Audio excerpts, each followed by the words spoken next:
Alors, je suis pas un expert des cryptos et tout, j'y connais d'ailleurs pas grand-chose. Je suis juste focalisé sur un truc, c'est Ethereum. Donc, tout ce qui est en dehors d'Ethereum, j'y connais mais rien. Et c'est pas que ça m'intéresse pas, c'est juste que t'as pas le temps. Tu peux être partout. Ethereum, c'est déjà énorme. Donc, sur l'écosystème crypto en général, je sais pas, ça va continuer à évoluer. Une classe d'actifs comme les autres hein, aujourd'hui. Maintenant, sur Ethereum et la finance centralisée, ma vision, donc, pour moi, il y a deux choses qui sont importantes. C'est la décentralisation et le fait que tu puisses pas censurer des transactions et des gens, et l'efficience du back-end. Alors, je vais commencer par le premier. Pour moi, la DeFi, donc la finance décentralisée, malheureusement, ça restera pour moi une niche, c'est-à-dire que je suis pas un des gars qui va te dire demain tout le monde va utiliser la DeFi, tout le monde aura une ledger, MetaMask, tout ça, j'y crois pas, parce que bah, comme vous le savez, c'est compliqué de la self-custody, c'est-à-dire le fait que ce soit à toi de gérer tes clés privées, etc., enfin de gérer ta propre sécurité. On n'est pas construit comme ça, l'être humain n'est pas un mec responsable, il faut tout le temps qu'il y ait quelqu'un d'autre à qui tu dois faire confiance, comme une banque, un notaire ou quoi. Et puis, tu as juste qu'à parler à tes parents, à ta sœur ou quoi. Voilà, explique-leur MetaMask, Ledger. Elles vont te dire, mais c'est quoi cette merde?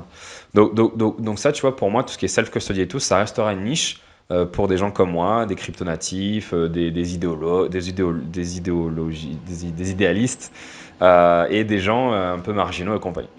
Euh, et, mais ça peut être aussi intéressant pour des pays, enfin pour des gens qui vivent malheureusement dans des pays où bah, tu n'as pas beaucoup de liberté, où tu peux, par exemple, des pays en conflit ou quoi, des pays, je sais pas, en Afrique, au Moyen-Orient, en Asie, même en Europe, hein, parce qu'a priori, ça va être la merde en Europe. Donc tous ces pays-là, hein, européens, africains et compagnie, et en fait partout, Latam, hein, Latin America, où bah, tu as des gouvernements, des banques et tout, qui peuvent contrôler ton argent, qui peuvent te dire oui, non, t'as pas le droit, etc.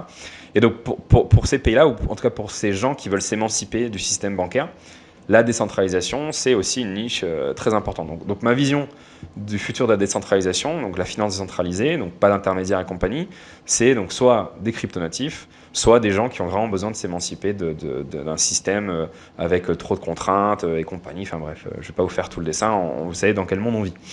Euh, mais après, quid de Monsieur Tout le Monde, qui lui restera tout le temps entre guillemets un mouton et qui aura tout le temps son compte en banque et qui aura tout le temps aller le dimanche pour voter, qui regardera TF1. Enfin, je caricature, hein, mais tu vois le truc. Ben, eux, ils n'auront pas accès à la self-custody parce que voilà, c'est pas l'audience, ils n'ont pas envie de se faire chier. Et donc ma vision de la DeFi pour eux, du coup, c'est différent. La DeFi, c'est ce que je disais tout à l'heure, c'est un back-end incroyable. C'est-à-dire que la DeFi peut faire la même chose que la finance centralisée. Tu peux aujourd'hui investir sur des actions, tu peux acheter de la devise, tu peux faire des prêts, tu peux prêter de l'argent, tu peux t'assurer, tu peux fournir des assurances. Parce que ce qu'il y a de bien avec la DeFi, c'est que tu peux être à la fois prestataire de services et consommateur de services. Tu peux être assureur, tu peux être prêteur, tu peux être broker, tu peux être fournisseur de liquidité, tu peux faire ce que tu veux. Et tu peux aussi être de l'autre côté en étant donc emprunteur, acheter une assurance, une police d'assurance, etc. Et, euh, et en fait, la finance centralisée fait tout ça bien mieux que la finance classique. Déjà, tout est transparent et auditable à tout instant T. Par exemple, il y a des assurances sur la finance centralisée où tu sais exactement à tout moment quel est le montant de la trésorerie de cette assurance. Donc tu sais à tout moment si cette assurance peut couvrir les dommages liés à telle ou telle police d'assurance. Tu peux pas, dans la vraie vie, je peux pas aller voir AXA et leur dire, au fait, vous avez ces thunes là pour couvrir tous les risques. Enfin, bah, ils vont te dire, casse-toi. Donc la finance centralisée, c'est auditable. Là, bon, bah, il y a eu FTX, hein, peut-être qu'on en reparlera après. Le problème, donc, c'est un exchange centralisé qui a fait faillite parce qu'il a utilisé les fonds des clients. Mais ça, sur la finance décentralisée, c'est pas possible. Alors, si jamais c'était possible, bah, tu le verrais en fait directement. Mais pourquoi c'est pas possible? Parce que la finance décentralisée est aussi entièrement automatisée. T'as pas un mec qui appuie sur un bouton qui peut prendre les fonds des gens. Non, l'idée c'est que justement tout est géré par des smart contracts, donc des logiciels. Et ces smart contracts, normalement, ont des fonctions extrêmement limitées, qui fait que, je dis normalement, mais il y a des smart contracts avec des fonctions où les gens peuvent voler de l'argent, c'est pour ça qu'il faut faire attention. Mais comme le code est vérifiable, tu peux toujours regarder le code et voir, ah oui, tiens, il y a une backdoor dans ce code-là qui permet aux créateurs du projet de voler les fonds des clients, enfin des utilisateurs. Mais encore une fois, comme sur la DeFi, tu peux tout regarder, le code, les machins. Même si tu n'es pas un programmeur, tu as quelqu'un d'autre qui va le faire. Et à partir du moment où tu as accès à l'information, donc Twitter, hein, à partir du moment où tu as accès à Twitter, parce que tout se passe sur Twitter, bah, du coup, tu peux voir quel smart contract est bien, pas bien et tout.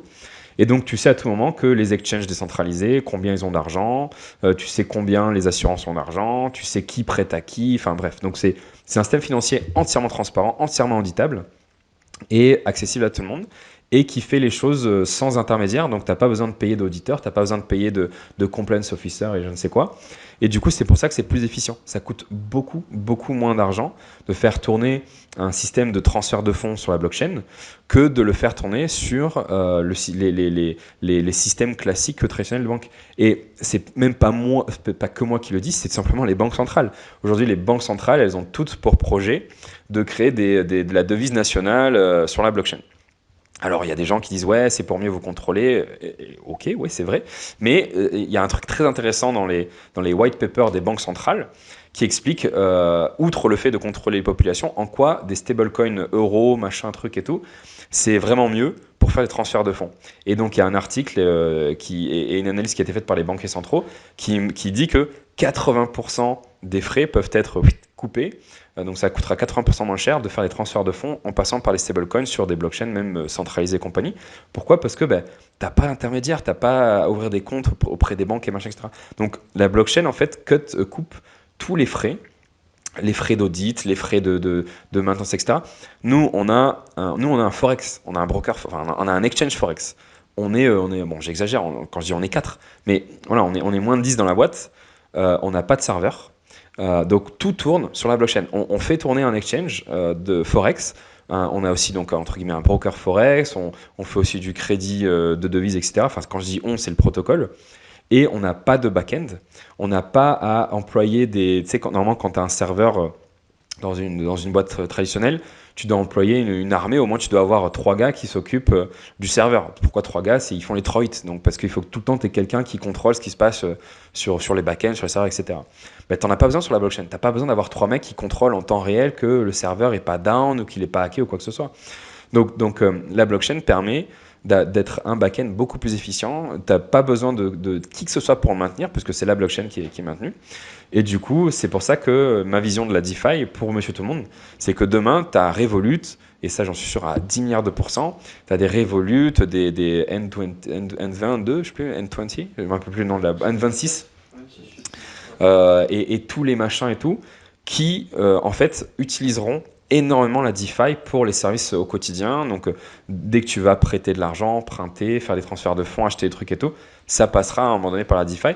Et tu as des projets qui sont très en avance là-dessus. Tu as AAV, par exemple, qui a lancé un fork. Donc, un fork, c'est une copie de leur code un peu modifié à destination des banques et institutionnels. Donc en fait, c'est un protocole qui est moins décentralisé que le protocole AV parce qu'il y a un système de permission. C'est-à-dire que pas tout le monde ne peut accéder à ce protocole. Il faut avoir été autorisé par quelqu'un qui valide sur un smart contract. Ok, toi, tu as le droit d'interagir avec mon smart contract. Mais du coup, aujourd'hui, tu as des banques, des hedge funds, etc., qui utilisent aujourd'hui déjà AAV et compagnie pour faire des emprunts, des trucs et tout. Et pas si longtemps que ça, tu as, je crois que c'est JP Morgan, qui a utilisé pareil, un fork de AAV pour tokeniser de la dette en dollars de Singapour et qui a fait un trade forex. Et donc c'est pour ça que je dis que le futur de la DeFi, il y a une partie pure DeFi pour des gens comme moi et tous les rigolos qui n'ont pas envie d'utiliser les services étatiques. Et tu auras Monsieur Tout-le-Monde qui utilisera un DeFi sans le savoir. Et ça profitera à qui? Plus ou moins à tout le monde. Ça profitera aux gens parce que ils auront accès à des services un peu moins chers et plus transparents. Où les Revolut ne seront plus les garde-fous de l'argent, mais seront juste des intermédiaires. Car Revolut, ce sera juste une interface par-dessus des protocoles DeFi.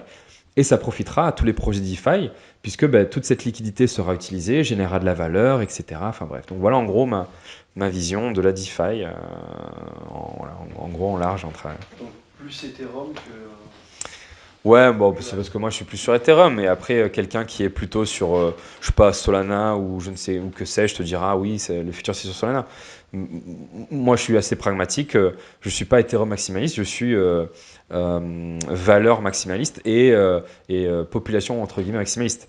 Là où est le monde, c'est sur Ethereum, il n'y a pas à chier. Là où les cerveaux sont, c'est sur Ethereum. Là où l'innovation est faite, c'est sur Ethereum. Et donc, bah oui, je suis Ethereum maximaliste de fait, parce que c'est là où se passent les choses. D'accord. Et quand je dis Ethereum, c'est l'écosystème Ethereum, c'est-à-dire les Layer 2, les sidechains et compagnie liés à Ethereum.